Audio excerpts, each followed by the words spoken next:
कल्पना करो तुम सुबह उठते हो और अपने कमरे को देखते ही तुम्हारा मन थोड़ा भारी हो जाता है। कुर्सी पर कपड़े, टेबल पर पुराने कागज, कोने में ऐसी चीजें जिनका महीनों से इस्तेमाल नहीं हुआ। बाहर से सब कुछ मामूली लगता है, लेकिन धीरे धीरे यही बिखराव तुम्हारे दिमाग में भी जगह बना लेता है। और सबसे खतरनाक बात यह है कि तुम्हें इसका एहसास भी नहीं होता। तुम सोचते हो कमरा ही तो गंदा है, दिमाग थोड़ी गंदा है। लेकिन सवाल ये है, अगर तुम्हारे आसपास हर समय अधूरी चीजें, बेकार सामान और पुरानी यादें पड़ी रहें, तो तुम्हारा दिमाग उन्हें नजरअंदाज कैसे करेगा? यही विचार हमें एक बहुत महत्वपूर्ण सीख तक ले जाता है। जिंदगी को हल्का करने के लिए हमेशा ज्यादा कमाने, ज्यादा पाने या ज्यादा करने की जरूरत नहीं होती। कई बार जिंदगी तब बदलती है जब हम उन चीजों को हटाना शुरू करते हैं जिनकी हमें जरूरत ही नहीं है। आज हम समझेंगे मैरी कोंडो की किताब the life changing magic of tidying up की उन बातों को जो सिर्फ घर साफ करने के बारे में नहीं है। ये किताब हमें सिखाती है कि चीजों को चुनना कैसे है, छोड़ना कैसे है और अपनी जिंदगी में सिर्फ वही चीजें कैसे रखनी है जो सच में हमारे लिए मायने रखती हैं। तो चलिए शुरू करते हैं। चैप्टर 1, असली गड़बड़ कमरा नहीं सोच है।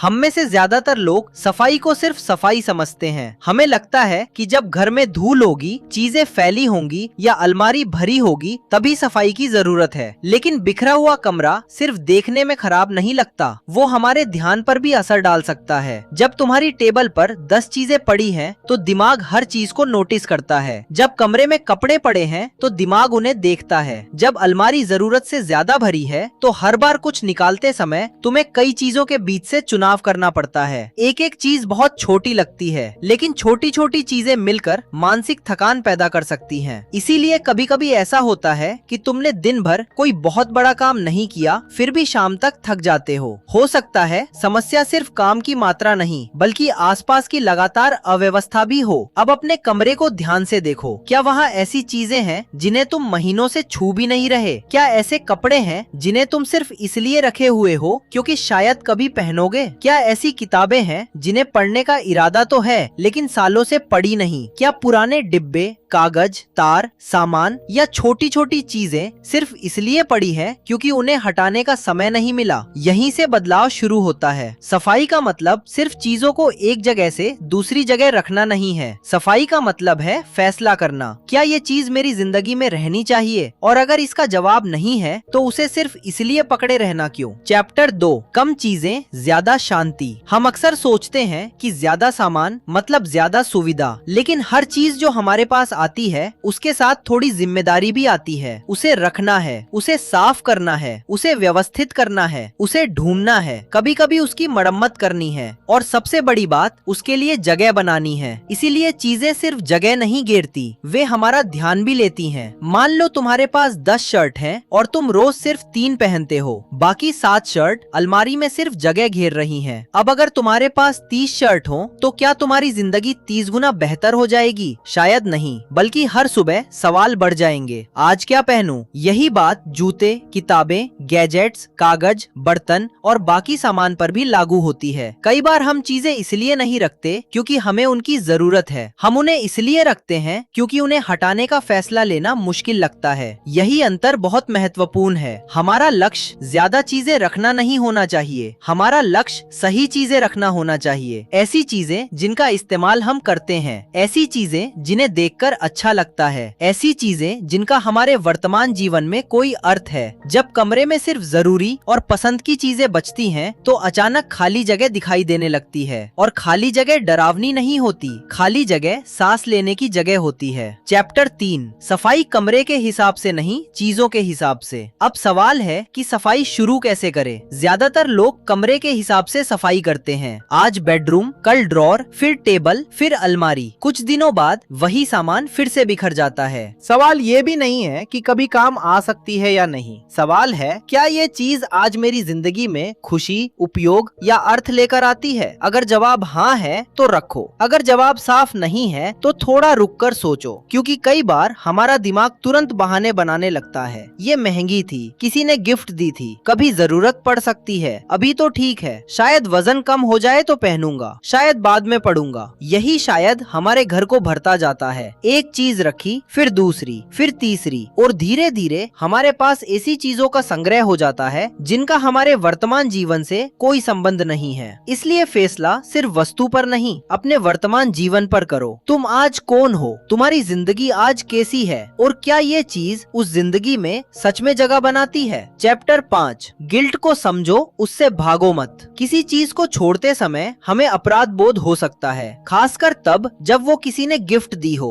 हमें लगता है कि अगर मैंने ये चीज छोड़ दी तो शायद मैं उस इंसान की भावनाओं का सम्मान नहीं कर रहा। लेकिन याद रखो, किसी चीज को छोड़ना किसी इंसान को छोड़ना नहीं है। किसी वस्तु की कीमत और किसी रिश्ते की कीमत एक जैसी नहीं होती। हो सकता है उस गिफ्ट ने कभी तुम्हें खुशी दी हो सकता है उस चीज ने किसी समय तुम्हारे काम में मदद की हो, उसके लिए आभारी रहो। लेकिन इसका मतलब ये नहीं कि उसे जिंदगी भर अपने पास रखना जरूरी है। कुछ चीजें हमारी जिंदगी में हमेशा रहने के लिए नहीं आती, वे कुछ समय के लिए आती हैं। वे हमें कुछ देती हैं और फिर उनका समय खत्म हो जाता है। अगर तुम हर पुरानी चीज को सिर्फ यादों के कारण पकड़े रहोगे तो तुम्हारे वर्तमान के लिए जगह कम होती जाएगी। इसलिए किसी चीज को छोड़ते समय खुद से कहो, तुमने कभी मेरा साथ दिया, उसके लिए धन्यवाद, अब मैं तुम्हें जाने दे रहा हूँ। यह तरीका चीजों को फेंकने जैसा नहीं लगता, यह एक अध्याय बंद करने जैसा लगता है। चैप्टर 6, पुरानी चीजें, पुरानी पहचान। अब बात थोड़ी और गहरी है।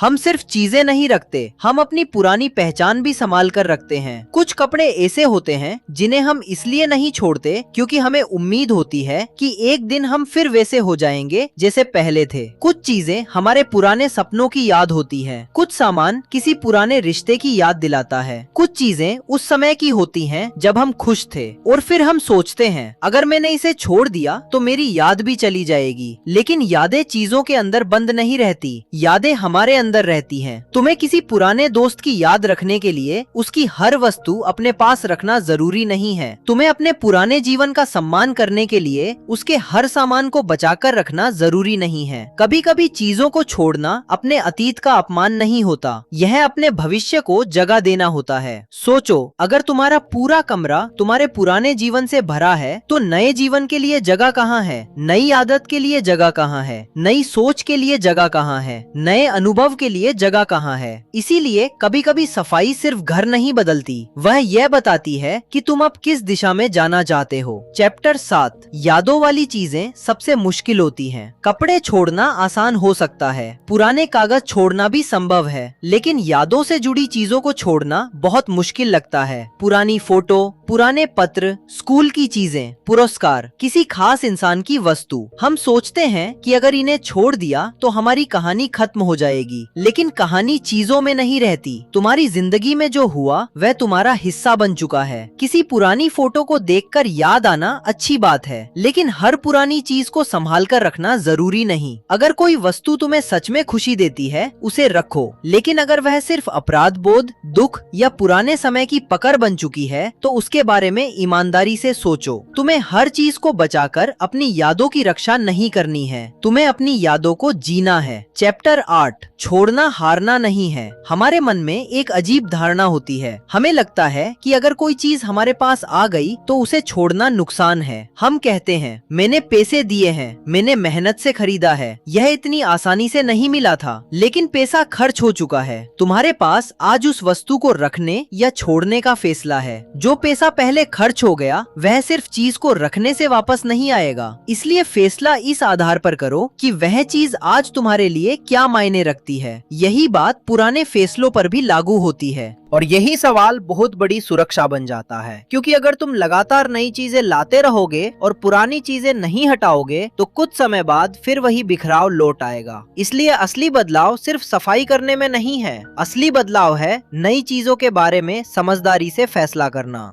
चैप्टर 10, तुम्हारा घर तुम्हें प्रभावित करता है। हम अक्सर सोचते हैं कि हमारा वातावरण हमारे ऊपर ज्यादा असर नहीं डालता, लेकिन सोचो, सुबह उठते ही तुम सबसे पहले क्या देखते हो? तुम्हारा कमरा, तुम्हारी मेज, तुम्हारी अलमारी, तुम्हारा आसपास का वातावरण। अगर पहली नजर में ही तुम्हें 10 अधूरे काम दिखाई दें तो दिमाग को आराम कैसे मिलेगा? इसलिए अपने वातावरण को ऐसा बनाओ कि वो तुम्हें शांत करे। घर ऐसा हो जहाँ तुम्हें चीजों से लड़ना ना पड़े, जहाँ हर चीज की एक जगह हो, जहाँ तुम्हें जरूरत की चीज आसानी से जाए, जहां अनावश्यक सामान तुम्हारे रास्ते में ना आए। ये कोई दिखावे की बात नहीं है, ये अपने लिए एक बेहतर वातावरण बनाने की बात है। जब बाहर थोड़ी व्यवस्था आती है तो अंदर भी व्यवस्था बनाना आसान लग सकता है।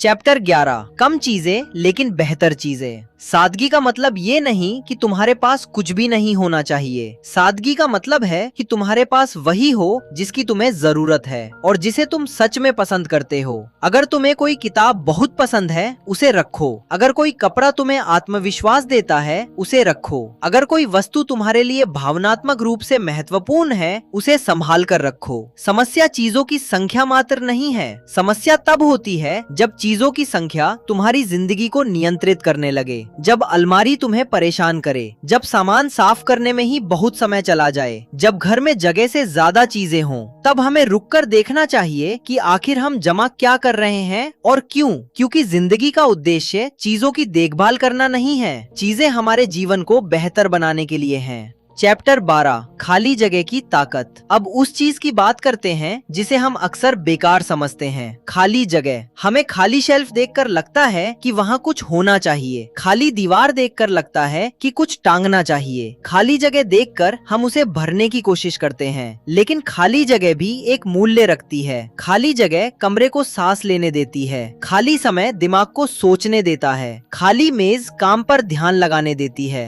खाली दिमाग नई बातों को समझने की जगह देता है। इसीलिए हर जगह भर देना जरूरी नहीं, हर समय व्यस्त रहना जरूरी नहीं, हर शेल्फ पर सामान रखना जरूरी नहीं। कभी कभी खाली जगह ही सबसे सुंदर व्यवस्था होती है और यही जिंदगी पर भी लागू होता है। अगर तुम्हारा पूरा दिन पहले से ही भरा हुआ है तो नई चीज सीखने के लिए समय कहाँ से आएगा। अगर तुम्हारा दिमाग हर समय पुरानी चिंताओं से भरा है तो नई सोच कहाँ से आएगी। अगर तुम्हारा घर पुराने सामान से भरा है तो नए जीवन के लिए जगह कैसे बनेगी। इसलिए छोड़ना हमेशा नुकसान नहीं होता, कई बार छोड़ना भविष्य के लिए जगह बनाना होता है। इस पूरी किताब की सीख को अगर एक बात में समझना हो तो वो ये है, अपनी जिंदगी को हर चीज से भरना जरूरी नहीं। तुम्हें अपनी जिंदगी को सही चीजों से भरना है, ऐसी चीजों से जो तुम्हें खुशी दे, ऐसी चीजों से जो तुम्हारे वर्तमान जीवन में काम आए, ऐसी चीजों से जो तुम्हें आगे बढ़ने में मदद करे। और जो चीजें सिर्फ डर, अपराध बोध या पुरानी आदत की वजह से तुम्हारे पास हैं, उनके बारे में दोबारा सोचो। क्योंकि जिंदगी जितनी ज्यादा चीजों से भरती जाती है, उतना ही उसे संभालने में समय लगता है। और जिंदगी का उद्देश्य चीजों को संभालते रहना नहीं है, जिंदगी का उद्देश्य जीना है। इसलिए आज अपने कमरे में जाओ, पूरे घर को एक साथ साफ करने की जरूरत नहीं, बस एक श्रेणी चुनो, कपड़े, किताबें, कागज या ऐसी कोई चीज जिसे तुम लंबे समय से टाल रहे हो। सारी चीजें एक जगह रखो, फिर एक एक करके देखो और ईमानदारी से पूछो, क्या ये मेरे वर्तमान जीवन में सच में जगह पाने के लायक है। जो चीज तुम्हें खुशी देती है उसे सम्मान से रखो, जो चीज तुम्हारे काम की नहीं है उसे धन्यवाद देकर जाने दो। और जब काम पूरा हो जाए उस खाली जगह को तुरंत भरने की कोशिश मत करना, उसे खाली रहने दो। क्योंकि वो खाली जगह तुम्हें याद दिलाएगी कि हर चीज जरूरी नहीं होती। तुम्हें हर चीज अपने पास रखने की जरूरत नहीं, तुम्हें हर अवसर पकड़ने की जरूरत नहीं, तुम्हें हर पुरानी कहानी साथ लेकर चलने की जरूरत नहीं। कभी कभी आगे बढ़ने का सबसे अच्छा तरीका कुछ नया जोड़ना नहीं बल्कि कुछ पुराना छोड़ना होता है। और शायद यही इस किताब की सबसे खूबसूरत सीख है। जब तुम धीरे धीरे इन्हें देखना और चुनना शुरू करते हो